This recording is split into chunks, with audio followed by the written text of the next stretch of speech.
Você já se perguntou como alguém que não conseguia ler um roteiro se tornou uma lenda das telas? Quais segredos levaram esses talentos iletrados do anonimato ao reconhecimento pela academia? Fique ligado enquanto revelamos as jornadas notáveis das estrelas menos instruídas de Hollywood e como a pura carisma se mostrou mais poderosa do que qualquer diploma. Bud Abbott. Quem está na primeira? Na rotina de comédia imortal de Abbott e Costello, Bud Abbott é o elegante homem sério que guia o caos. Você nunca suspeitaria que Bud, com seu papo acelerado e tempo preciso, tinha abandonado a escola na quarta série. Nascido em 1895, Bud cresceu em torno de Coney Island, Nova York, em uma família de artistas de circo e carnaval. A educação escolar ficou em segundo plano para o show business desde o início. Na verdade, Bud saiu da escola primária aos 10 anos de idade para trabalhar no famoso parque de diversões de Coney Island, jogando carvão e anunciando atrações de shows paralelos. Sua sala de aula tornou-se o caminho do carnaval, cheia de mercenários, excêntricos e risadas, uma educação sobre a natureza humana, se não em aritmética. As razões eram simples. Trabalhar era simplesmente mais urgente do que estudar para Bud. Seu pai era agente de circo, e a família Abbott se mudava com os espetáculos sazonais. Bud uma vez brincou que, quando ele deveria estar aprendendo divisão longa, já estava ocupado aprendendo como fazer as pessoas comprarem ingressos para o show de aberrações. No início dos anos 1900, muitas crianças de famílias do mundo do espetáculo seguiam um caminho semelhante. A tradição muitas vezes era entrar no número, ganhar o seu sustento. Bud Abbott certamente o fez. Na adolescência, ele estava em turnê com companhias de vaudeville, absorvendo os ritmos da comédia e a arte do timing de piadas e respostas cômicas. Embora ele nunca tenha estudado literatura, tornou-se um mestre do jogo de palavras no palco, desenvolvendo um raciocínio rápido que o serviria para a vida toda. Como Bud, com tão pouca educação formal, acabou se tornando metade de uma das duplas de comédia mais famosas da história. A experiência foi seu professor. Ele passou anos como gerente de bilheteria e produtor de teatros burlescos, onde aprendeu o que fazia o público rir. Ele aperfeiçoou suas habilidades verbais nos bastidores, praticando trava-línguas e piadas. Quando ele se juntou a Lou Costello em meados da década de 1930, os instintos cômicos de Bud Abbott estavam afiados como uma navalha. A sua rotina de sucesso, Quem está em primeiro, demonstra a agilidade verbal de Bud. Liderar a rotina exigia não apenas memorização, mas o tipo de mente ágil que pode lidar com nomes sem sentido e ainda manter o ato nos trilhos. Bud conseguiu isso perfeitamente, apesar de ter deixado a escola quando criança. De fato, pode-se dizer que sua habilidade para lidar com essa rotina veio de seus dias como apresentador de feira, onde pensamento rápido e uma voz forte eram fundamentais. Bud Abbott raramente falava sobre sua falta de educação, talvez porque não quisesse pena. Ele estava ocupado demais, fazendo o mundo rir, mas aqueles próximos a ele sabiam que ele tinha orgulho de ser um comediante autodidata.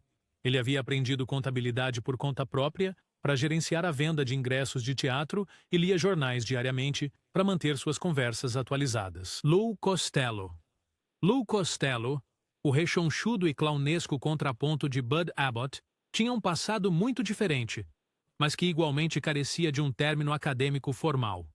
Lou nasceu em 1906 em Paterson, Nova Jersey, em uma grande família ítalo-americana da classe trabalhadora. No ensino médio, Lou era uma estrela do esporte, um jogador de basquete excepcional apesar de sua baixa estatura, e também cultivava sonhos de atuar, idolatrando o comediante de filmes mudos Charlie Chaplin. Na 10ª série, Lou decidiu que já tinha tido o suficiente das aulas. Ele abandonou o ensino médio e pegou carona até Hollywood, determinado a entrar para o cinema. Foi um movimento ousado e impulsivo para um adolescente, especialmente para alguém sem dinheiro ou conexões. A mentalidade do final dos anos 1920 permitia tais apostas. A indústria cinematográfica era uma nova fronteira em crescimento, e muitos jovens acreditavam que o talento poderia superar pedigree ou educação. Lou Costello era um deles. A razão pessoal para sua desistência era simples. Ele acreditava em si mesmo. O aprendizado na sala de aula tinha pouco apelo quando a tela de cinema estava chamando. trabalhos na MGM e na Warner Brothers Studios, como operário, carpinteiro e até dublê. Esta foi a escola de cinema que Lou criou para si mesmo. Ele observava atores e equipes trabalhando, aprendendo dicas enquanto pintava cenários e varria pisos. Apesar da falta de educação formal, a grande oportunidade de Lou não veio primeiro na atuação, mas sim na comédia. Em 1930, ele se encontrou preso em St. Joseph, Missouri, sem dinheiro. Para voltar para casa, começou a se apresentar em casas de burlesco locais. Com seu humor natural e expressões elásticas, Lou rapidamente descobriu que fazer as pessoas rirem era sua verdadeira vocação. Esse caminho eventualmente o levou a conhecer Bud Abbott em 1936, e a química foi instantânea. O talento de Lou para a confusão cômica combinava perfeitamente com a finesse de Bud como homem sério. O sucesso deles disparou no rádio e depois nos filmes durante a década de 1940. Lou se tornou amado por sua persona infantil e boba. Essa persona se baseava no entusiasmo juvenil da vida real de Lou e talvez um pouco de ingenuidade. Afinal, ele era alguém que havia saltado para o mundo sem uma rede de segurança educacional ou um plano alternativo. Lou Costello provou que esperteza e atrevimento podem compensar a falta de diplomas. Ele nunca conseguiu aquele diploma de ensino médio, mas alcançou algo que poucos poderiam. Ele fez uma nação inteira rir durante alguns de seus anos mais difíceis. Fora das telas, Lou era conhecido como uma alma gentil, embora um tanto inocente. Colegas às vezes o provocavam gentilmente por pronunciar incorretamente palavras grandes ou por não saber certos fatos históricos, vestígios de sua educação interrompida. Mas isso nunca incomodou muito Lou. Ele dava tudo de si para sua arte e sua família. Barbara Stanwyck era a própria imagem de dureza e independência na tela, frequentemente interpretando mulheres que sobrevivem com inteligência. Aquela chama foi acesa pela própria vida dela. Nascida Ruby Stevens, em 1907 no Brooklyn, Barbara enfrentou um começo trágico. Sua mãe morreu quando ela tinha 4 anos, e seu pai abandonou a família logo depois. Ela passou por lares adotivos e sob os cuidados de uma irmã mais velha. Aos 13 anos, Ruby estava, para todos os efeitos, por conta própria. Ela havia sonhado em ser dançarina desde a infância. Reconhecendo isso e enfrentando a necessidade financeira, ela abandonou a escola aos 13 anos durante o ensino fundamental. Para se sustentar, ela embalava pacotes em uma loja de departamentos e trabalhava em outros empregos humildes. Simplesmente não havia tempo ou dinheiro para continuar estudando.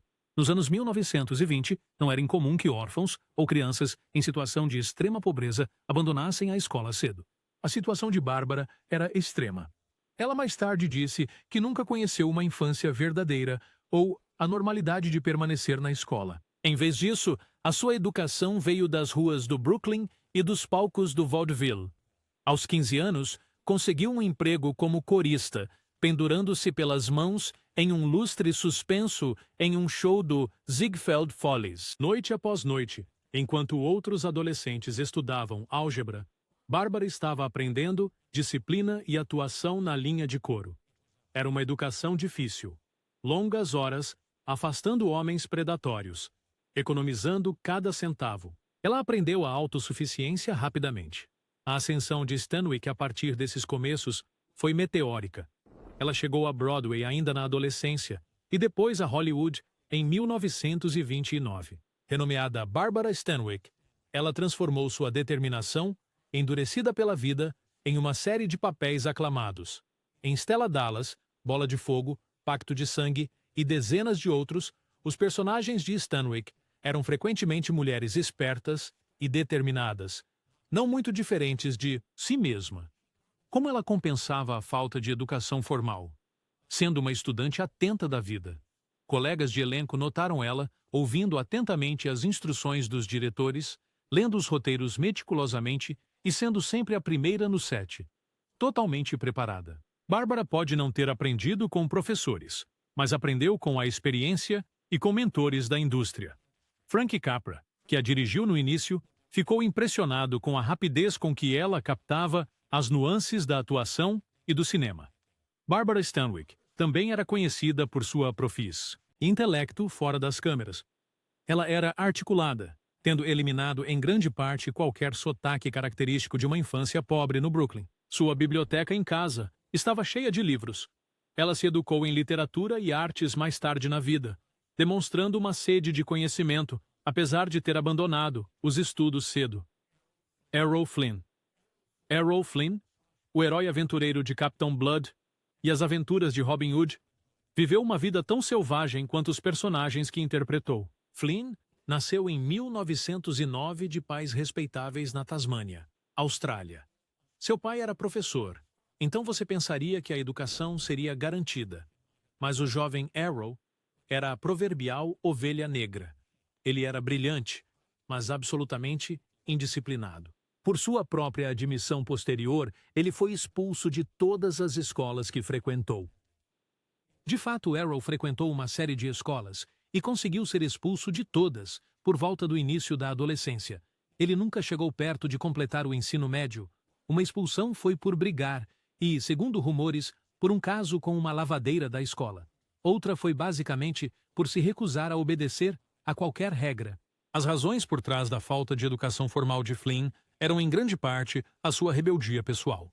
Ele se irritava com a autoridade. Podemos também suspeitar de possível dislexia ou TDAH, dada a sua natureza inquieta e as dificuldades posteriores com tarefas repetitivas.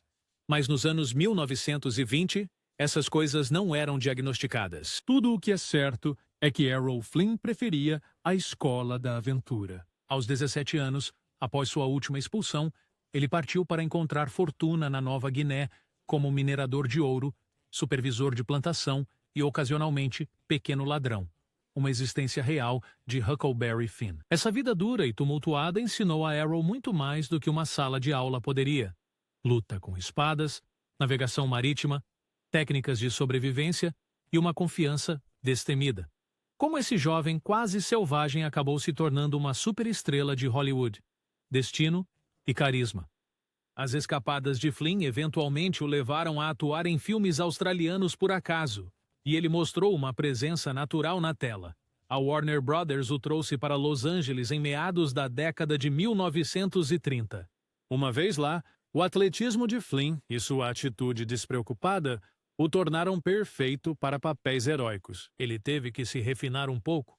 No início, o estúdio deu-lhe aulas de voz e maneiras para se adequar à imagem de um herói polido, mas Errol nunca perdeu sua veia travessa ou seu gosto por aprender fazendo. Quando chegou a hora de filmar duelos de espadas elaborados, ele treinou vigorosamente com especialistas até dominar os movimentos. Rita Hayworth. Rita Hayworth era conhecida como a suprema deusa do amor de Hollywood nos anos 1940. Nascida Margarita Cansino em 1918, ela realmente cresceu no palco, em vez de em uma sala de aula. O pai de Rita, um rígido dançarino de flamenco espanhol, fez com que ela se apresentasse profissionalmente aos 12 anos de idade. Aos 13, ele a retirou da escola completamente para levá-la em turnê como sua parceira de dança em casas noturnas e cassinos. O 9º ano seria a última educação formal que Rita teria. Sua infância se tornou uma série interminável de ensaios e apresentações. Mais tarde, ela suspirou que em sua juventude, ensaiar era o único foco da minha vida. As razões por trás da falta de escolaridade de Rita eram profundamente pessoais. Seu pai estava determinado a continuar o legado de dança da família e, de forma perturbadora, ele também começou a abusar dela durante essas turnês. Rita se viu presa, incapaz de retornar à vida normal de uma estudante. A realidade histórica para muitas crianças do showbiz naquela época era que os pais frequentemente colocavam as carreiras acima da educação. Para Rita, dançar não era apenas uma paixão, mas um dever e uma forma de escapar de uma realidade ainda mais dura em casa. Como Rita conquistou Hollywood apesar disso? A própria dança foi sua educação. Quando ela foi descoberta por um caçador de talentos da Fox, aos 16 anos, já tinha dominado a disciplina, a graça e a capacidade de se apresentar sob intensa pressão. Logo se transformou de Margarita Cansino, de cabelos escuros, para Rita Hayworth, de cabelos castanho-avermelhados, uma estrela de destaque. No set, Rita era tímida em relação às suas deficiências acadêmicas. Ela, às vezes, diálogo complexo ou palavras desconhecidas. Mas ela compensava, estando impecavelmente preparada em todos os outros aspectos. Sua ética de trabalho era lendária. Horas de prática para acertar um número de dança ou uma cena. Em filmes como Gilda, ela encantou o público não com sofisticação acadêmica, mas com magnetismo ardente e talento preciso e ensaiado. Com o tempo, Rita se educou nas áreas que importavam para sua carreira. Ela melhorou a pronúncia do inglês, aprendeu a navegar nos círculos sociais de Hollywood e até se tornou uma leitora ávida de roteiros e romances para aprofundar sua atuação. À medida que a era dos estúdios continuava, até mesmo os superstars do mundo da música não estavam imunes a formações educacionais abreviadas. Surge um garoto magro de Nova Jersey que deixou o ensino médio para perseguir um sonho e se tornou o presidente do conselho, Frank Sinatra. A voz suave e melódica de Frank Sinatra e sua presença magnética fizeram dele um cantor e ator superstar. Mas academicamente, All Blue Eyes cantava uma melodia diferente. Frank nasceu em 1915, em Hoboken, Nova Jersey, filho de pais imigrantes italianos. Ele era filho único, mimado por sua mãe de personalidade forte. A escola nunca prendeu o interesse de Frank. Ele estava ansioso para se apresentar. Em 1931, aos 15 anos, a mãe de Sinatra deu sua bênção para que ele largasse o ensino médio para seguir cantando em tempo integral. Frank nunca se formou. Sua educação formal terminou no segundo ano. As razões eram em parte paixão pessoal, em parte pragmatismo de família imigrante. O país estava na Grande Depressão, e Sinatra viu uma chance de ganhar dinheiro com sua voz. Além disso, o pai de Frank, embora tivesse pouca educação, acreditava fortemente na autossuficiência. Sinatra frequentemente notava que seu pai lhe ensinou o valor do trabalho árduo mais do que qualquer professor poderia. O jovem Frank levou isso a sério.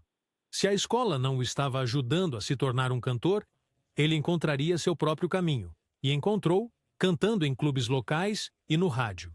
Como Sinatra conseguiu se virar sem terminar a escola? Ele se tornou um estudante implacável da música. Ele idolatrava Bing Crosby e estudava cada nuance das gravações de Bing. Noite após noite, o adolescente Frank praticava canto, chegando a se gravar em uma máquina barata para ouvir e criticar. Essa disciplina valeu a pena quando ele teve sua primeira oportunidade com a banda de Harry James e mais tarde com Tommy Dorsey. A forma de Sinatra frasear e sua interpretação emocional das letras eram incomparáveis.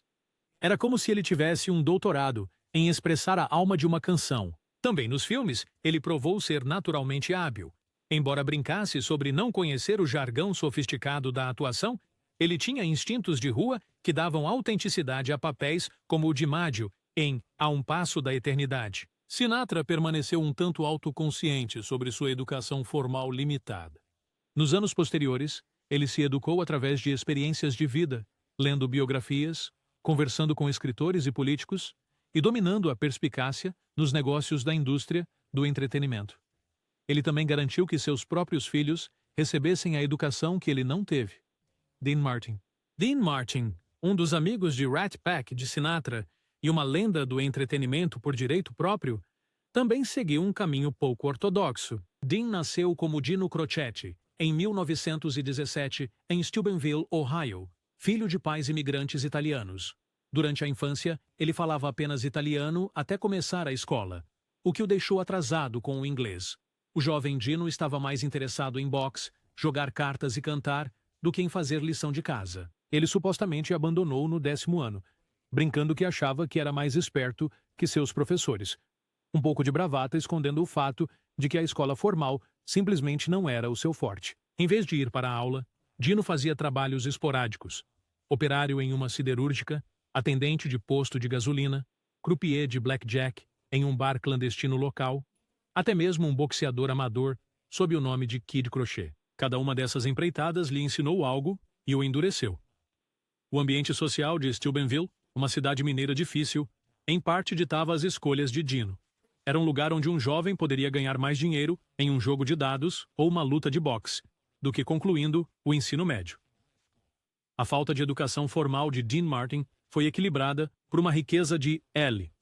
ele aprendeu o timing da comédia assistindo aos shows burlescos onde trabalhava, adquiriu confiança cantando para clientes bêbados de bares e pegou uma atitude naturalmente descolada ao sobreviver e prosperar em um mundo adulto enquanto ainda era adolescente. Como este desistente do ensino médio se tornou o rei do estilo.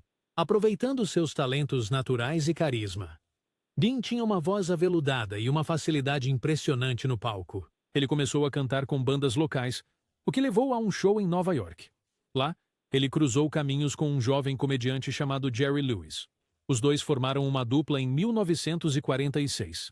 E Martin e Lewis rapidamente se tornaram a atração mais quente da América. O papel de Dean, na sua comédia, era o de um homem sofisticado, basicamente interpretando a si mesmo, imperturbável, espirituoso e sempre um passo à frente, como se nada pudesse surpreendê-lo.